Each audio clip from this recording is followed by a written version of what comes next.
What's going on, everybody? It's your boy Gerald from Bank of Gerald here with another video update. Today is Saturday, July the 8th, 2023. Ladies and gentlemen, we're going to start off in this video talking about Cloudfi.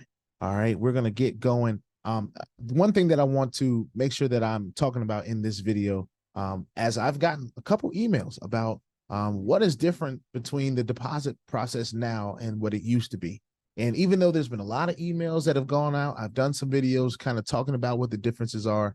I'm going to show a deposit so everyone can kind of see what the differences are based on what they are now and what they used to be. The tier system is a little bit different. I don't even think it's there anymore, but it could be. I just want to be able to walk through the process. I have not done my own personal deposit since the beginning. I've been withdrawing every day from my initial deposit. So I just want to take the time to go in here and check out what the new deposit process is and what it means.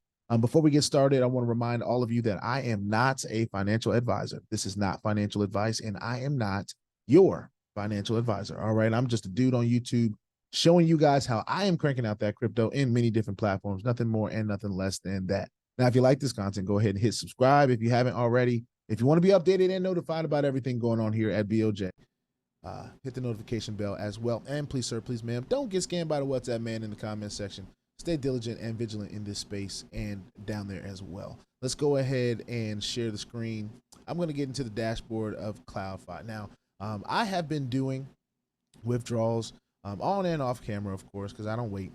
If I see a little bit of balance there, why not take it out? One of the things that's most important in this space is that we do withdrawals. All right. That is very, very important. If you are not doing withdrawals, you run an even bigger risk of not being able to pull your capital out in general. All right. Now, not saying anything bad about this platform because it has done instant payouts since day one and has continued to do that. So that's something that has been very impressive. Of course, we have some stats here of some personal things that we have done and some gains that we have made and total team volume and stuff like that, which I'm pretty happy to see that people are seeing this as an option for themselves. Now, what we want to talk about today is fund deposit. Now, the difference between what this was and what it used to be. Now, what it used to be tiers. And whatever tier you got at, that was the tier you got at, and you only could go up from there. All right. So, for example, if I put in 10,000, I can only match and put 10,000 more or higher. Okay.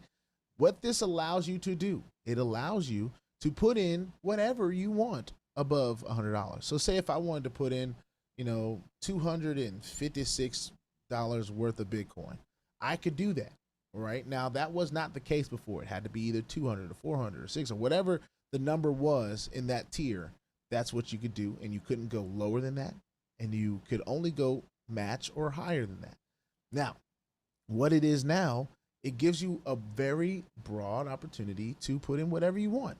Now, that is what we're pretty much used to in this space. Now, it was different when we saw the tier system and you had to put in a specific amount and whatever. And that was cool. We played by the game or whatever, but it seemed like the community wanted more of a free ability to deposit whatever they wanted whenever they wanted, right?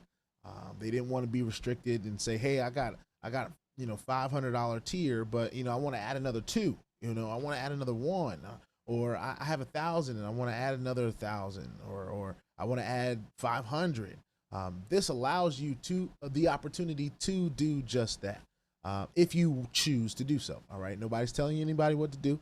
This is just an option that you have. So what I'm going to do, because I have 2 deposits of 10,000, right, of USDT, I can now up it $500 instead of having to up it another 10 or another 20 or something that was a higher tier. Okay, so I hope all of that makes sense. This just really gives you the flexibility to be able to deposit whatever it is that you want, and they allow you so many different options and coins. It's ridiculous. So you can pretty much put in whatever you want. All right, so what I'm going to do is I'm going to use USDT TRC20, which is TRX. For those of you that did not know that, us as Exodus users, we see TRX in our Exodus wallet as the USDT form of Tron on the Tron network. In the platform spaces, a lot of times you will see it as TRC20. That is the same thing. All right. Just want to make sure that everybody understands that. All right. So I put that 500. What it's going to do, it's going to tell me exactly how much to pay, right? Do we see that? 499.55687. All right. So it's as simple as copy and paste for me. So I copy that. I'll go over to my Exodus wallet. It's running in the background here. I would click on my USDT. Oh, matter of fact, let me go back because I really want to put it in ERC. So what I'm going to do now is I'm going to back up. I'm going to change this to ERC. Then we're going to go back forward again. What it should do is generate a new address, right? And we notice it's a new address because it doesn't start with a T, it starts with an OX. So that lets us know that it's on the Ethereum network. So I now copy this new updated number. I would go into my wallet, go to that specific coin. I put in the exact number of USDT that's needed that I just copied. And then I will copy this wallet address as well. Boom. Throw that in my wallet, hit send, and it should be there within minutes. Now, of course, they give some important things here, which we'll glance over as we wait. Prior to sending any cryptocurrency, is crucial to thoroughly verify the intended destination address for the accuracy. It is important to note that cryptocurrency transactions are irreversible, thus any incorrect address may result in permanent loss of funds. This is why I copy paste, right? We get rid of all kind of mistakes that can be made manually if you just copy and paste.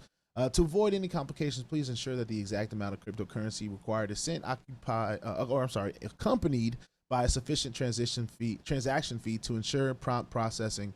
Upon completing the transaction, please wait for confirmation to ensure successful processing. Very important. And then, of course, I want you guys to read the rest. I don't want to read the rest of that. I'm going to check for payment. I'm going to go ahead and click the check for payment button. And while it's doing that, I guess I can read the rest. I didn't want to miss out on clicking that check payment button. Anyway, it also says, please wait for confirmations after sending your cryptocurrency deposit to ensure that the transaction has been processed. Cryptocurrency transactions may take several hours to be confirmed, so please be patient. In the event that you currently possess an active package and meet the necessary conditions for an upgrade, you will be required to pay the difference between the cost of your current package and the desired package. Now, this is where I believe they should probably remove this, because this is an old update, right? That's old. You no longer have to pay the difference. That's not something that I had to do. It's not something you have to do anymore. All right, so they can probably remove that. If you encounter any issues with your cryptocurrency deposit, please don't hesitate to contact our customer support team for assistance. They are available to help you resolve any problems you may encounter and ensure that your deposit is processed smoothly. So all that is good. It now has switched to confirming in my back office, so that's always great to see. And what this will do, for those of you that don't know, okay, what this will do once the deposit has been made, it will put on a timestamp, all right? And every day, that is when I will receive those returns on that deposit. Whatever time it reaches, whatever time it confirms and shows up in my back office is the time that I will get paid on when we're supposed to get paid, all right? Just wanted to take some time to make sure that was clear for you guys. I know I have received a few emails on what the differences are. I do believe that this makes this so much easier to be able to be a part of it and add as you see fit, not have to, you know, bolster up a big deposit just to be able to up your ante just a little bit. If that's what you choose to do, of course, I suggest that everyone withdraw as often as possible. That is a part of my own risk management strategy. So you guys do what you want to do. But if I were to make a suggestion to myself, I'd be telling myself, hey, BOJ, you know what I'm saying? I know you got a significant amount of deposit in there. Make sure you're withdrawing and getting some of your returns back in your wallet, all right? Not just on the screen on Cloudfi, all right? Shout out to Cloudfi for doing its thing. Put your 2FA on all the platforms that will allow you and all your wallets, because crypto is indeed the wild, wild west. And if you ain't strapped, you're bound to get hacked, all right? Ask me how I know. It's not very fun at all. If you like this content, go ahead and hit the subscribe button if you haven't already. If you want to be updated about everything going on here at BOJ, make sure you hit the notification bell as well. And please, sir, please, ma'am, don't get scammed by the WhatsApp, man. All right, I'll see y'all on the next one. Peace out.